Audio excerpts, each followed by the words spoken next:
আজকে আমরা শিখবো আমাদের পরবর্তী লেকচারের পার্ট, যেটা আমরা প্রথম দিনে আমরা যে পার্টগুলো শিখছি তারপরে আমরা পরবর্তী অংশ থেকে আজকে শিখবো। তো আজকে আমাদের পরবর্তী টপিক হলো বেস বা ভিত।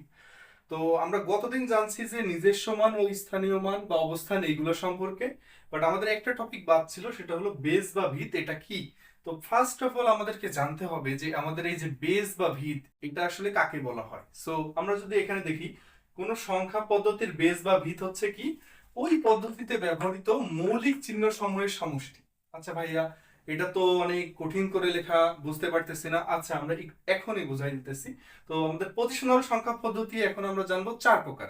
এখান থেকে আমরা বেস বা ভিতের ভালো একটা আইডিয়া পাবো। সো চার প্রকারের মধ্যে আমাদের প্রথম যে পার্ট সেটাকে বলা হয়ে থাকে বাইনারি। ওকে, এবং বাইনারিতে আমরা যে ডিজিট গুলো ইউজ করতে পারবো বা রেঞ্জ থাকবে 0 এবং 1, এই দুইটা ইজি ডিজিট জাস্ট আমরা শুধু ইউজ করতে পারি বাইনারিতে। ওকে, এছাড়া অন্য কোনো ডিজিট বা অন্য কিছু আমরা বাইনারি পদ্ধতিতে ব্যবহার করতে পারি না। ওকে, তো বাইনারি পদ্ধতিতে যেহেতু আমাদের সংখ্যা এখানে কয়টা, দুইটা, 0 এবং 1, তাহলে আমাদের বেজ হবে 2। ওকে, এরপরে আমাদের অক্টাল। অক্টাল কি? আমাদের এইটারে বলা হয় 8 বেজের সংখ্যা পদ্ধতি। তাহলে আমাদের এই ডিজিটটা শুরু হবে 7 থেকে এবং 1 2 3 4 5 6 7 এভাবে টোটাল 8টা হবে। তাহলে আমাদের এই বেস কত হলো? 8। ওকে, দেন আমাদের যে সংখ্যা পদ্ধতি আছে 3 নম্বরে, সেটারে বলা হয়ে থাকে ডেসিমেল। তো ডেসিমেল সংখ্যা পদ্ধতিতে যেটা হয়ে থাকে সেটা হলো আমাদের বেস কত হয়, এখানে লেখা হয়েছে 10। 10 কেন? কারণ ডেসিমেল সংখ্যা পদ্ধতি বা বাংলায় বলা হয়ে থাকে দশমিক সংখ্যা পদ্ধতি, বা অনেক জায়গায় এটা লেখা হয়ে থাকে প্রচলিত সংখ্যা পদ্ধতি। তার কারণ হলো আমরা এই ডেসিমেল সংখ্যা পদ্ধতি আমাদের রেগুলার বা নিত্য প্রতিনিয়ত আমরা যে ডিজিটগুলো ইউজ করি, যে হিসাব কিতাবগুলো করি, সেগুলো সবকিছু করা হয়ে থাকে ডেসিমেল।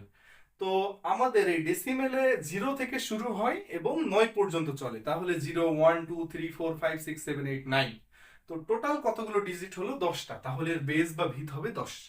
ওকে, হেক্সাডেসিমেল তারপরে পরবর্তী যে 4 নম্বরে আছে, এটারে বলা হয়ে থাকে কি হেক্সাডেসিমেল। তো হেক্সাডেসিমেল সংখ্যা পদ্ধতিতে আমরা দেখতে পাচ্ছি 0 থেকে এফ।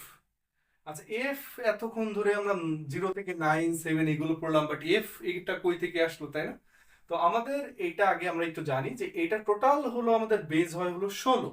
এবং এটা কিভাবে হয়, আমরা যখন এটা লিখি 0 থেকে 9 এই পর্যন্ত, তো আমরা ডেসিমেলে যেভাবে ইউজ করি বা লিখি সেইভাবে লেখা হয়। বাট আমাদের পরবর্তী যে 10, 10 যেটা আমরা লিখি না, ওইটারে আমরা হেক্সাতে রিপ্রেজেন্ট করি এ লিখে। ওকে, দেন আমাদের B C D E F. Okay, B তে হলো 11, সি তে 12, ডি তে 13, ই তে 14, এফ এ হলো আমাদের 15। ওকে, তো আমাদের এখান থেকে আমরা বুঝতে পারতেছি যে আমরা বাইনারি, অক্টাল, ডেসিমেল, হেক্সাডেসিমেল এই 4 ধরনের সংখ্যা পদ্ধতি আছে।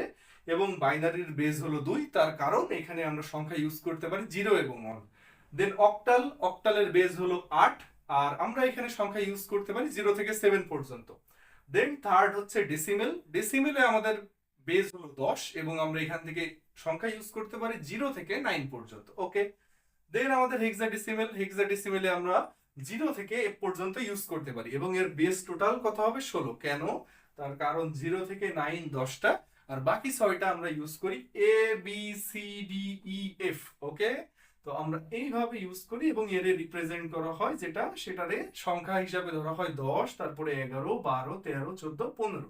ওকে, তো এইভাবে আমাদের 4টা সংখ্যা পদ্ধতি। এখন তাহলে আমরা দেখি যে বেস বা ভিতের সংখ্যাটা। এই যে লেখা ছিল কি, কোন সংখ্যা পদ্ধতির বেস বা ভিত হচ্ছে এই যে এইখান থেকে মেইন পার্টটা শুরু, তাই না? আমাদের যে ওই পদ্ধতিতে ব্যবহৃত মৌলিক চিহ্ন সমূহের সমষ্টি, মানে যোগফল আর কি। এই যে আমরা যেমন বাইনারিতে কি কি ইউজ করা হয়, 0 এবং 1, তাহলে আমাদের এইটার সমষ্টি কত হবে? 2। 0 আর 1 দুইটা সংখ্যা, তাহলে বেস হবে 2। এইটার মিনিংটাই আসলে এইটা, যে আমরা কতগুলো সংখ্যা টোটাল ওই সংখ্যা পদ্ধতিতে ইউজ করতে পারি, এবং এটাকে আমাদের বলা হয়ে থাকে বেস বা ভিত। আশা করি সবাই খুব সুন্দর মতো ক্লিয়ারলি বেস বা ভিত জিনিসটা কি এবং সংখ্যা পদ্ধতির যে 4টা ভাগ, এর বেস কত বা ভিত কত এবং কোনটা কত থেকে কত পর্যন্ত ইউজ করা হয়, তোমরা সকলে সুন্দর মতো বুঝতে পেরেছো। ধন্যবাদ।